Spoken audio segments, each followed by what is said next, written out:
Hey, how are you doing today? It's Evan from Grumpy's Greens, and I'm just out in the nursery again today. It's a beautiful sunny day, although it is brisk outside, hovering about 0 degrees Celsius, just on the brink of freezing, and very windy, so it feels closer to -11, -10 out there. Um, in the tunnel, it's about 30 degrees Celsius, and in the mini tunnel, it's probably even warmer. So I'm gonna peel back this little mini tunnel layer here right now and just have a little look and see how things are springing up after a few days since sowing some seeds and putting them on the heat mat.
Beautiful. I really love this time of year when the nursery tables start to fill up a little bit. The smell of moist soil, moist potting mix, life coming back after the gloomy winters. Here in Niagara, Canada, the winters are very overcast in general. Kind of like coastal weather. Overcast, gloomy, rainy, not much sun. Temperate, albeit gloomy. So it's always nice to see some sunshine in the spring. Once the summer gets rolling, we almost never see a cloud unless it's a storm. So it's all or nothing. So let's take a look at what we've got here. Lots of things popping up. We got some beets, we got some bok choy. Here we've got some, I think this is probably broccoli and kohlrabi.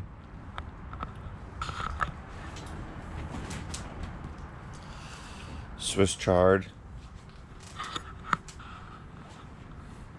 Here's more broccoli. This is actually likely kale then. We've got some onions, lettuce. Need some water here. More lettuce. These haven't come. Oh, they are starting to come up. So these are flower seeds. These are snapdragons. I don't know if you can see that right there. They're just starting to pop up. Very small seeds. Scallions, spinach. So today I thought I'd just go over some of these plants, and I never really bother labeling my trays because I've been doing this long enough I can identify plants without labels.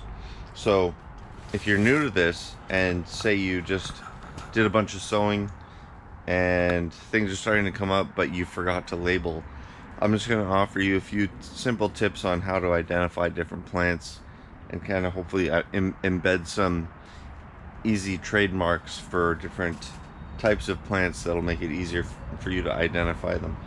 One thing I do however, and I did say do, is I will identify varietals if they aren't easily identifiable in their seedling stage. But anyway, I'll go over a few things right now. So onions are pretty obvious, but what I like to think about with an onion is they kind of look like something. If you imagine somebody touching their toes and sticking their butt up in the air, they kind of look like that for quite a long time. So that's how I like to imagine onions. It's almost like they're being born breech. They come up butt first and really stay that way, like an arch. You can see here how they come up and they bend back down. The tip, all as they come up, will spring up straight, but for a long time they just look like this kind of arch coming up, like a person bending over and touching their toes. That's one easy tip. And then another crop that a lot of people will grow is spinach. And the way I like to imagine spinach is they've been sitting in a seed for so long, and then they've just woken up, and it's like they're stretching out their arms like this and yawning. So that's how I like to imagine spinach. You can see their arms kind of curled out, and then they'll develop once they get going and the true leaves start to come up. It's like they've got their little head poking out in the middle. So that's spinach. Brassicas, although it's difficult to tell what type of brassica it is, you can at least narrow it down a little bit in the early stages, because brassicas have a cotyledon. This is called the cotyledon. These are the first leaves that come up before the true leaves come out. Look kind of like a heart shape on each one. So that's a telltale sign of a brassica. So brassicas are things like broccoli, bok choy, cauliflower, kale, things like that. Those are brassicas. Here we got beets. So beets are actually in the same family as spinach, Chenopodiaceae, but they're easy to tell because they have color in the stems. So right off the bat, they've got like that beet color, that classic dark red, or if you're growing yellow beets, they'll have a yellow stem. So a colored stem is often something that will easily identify a beet. Swiss chard, on the other hand, will also have colored stems if you're growing something like a bright lights variety or celebration. Unless you're growing a white variety, like a classic Swiss chard will have a white stalk, and that's pretty, it makes it a little harder to distinguish. But here's Swiss chard. So it looks like spinach, but the cotyledon is smaller. So those first leaves that come out are not quite as big as beets. Kale. Kale comes out like a brassica too. Kale kind of comes out a little folded up.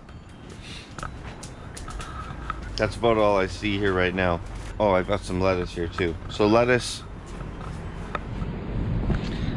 is like a brassica, but instead of a heart shape, it's kind of just got one lobe per, and just a very subtle indentation at the center. So these are almost look like two kind of tennis rackets, you can imagine. More lettuce here. Chicory or radicchio is very similar to lettuce, but I find that the cotyledons are narrower. So these have more of an oblong shape, and then chicory will actually, this is also lettuce, but chicory tends to look a little bit more like this. So there's a few ways to identify plants just as they emerge and help you kind of sort things out as they grow.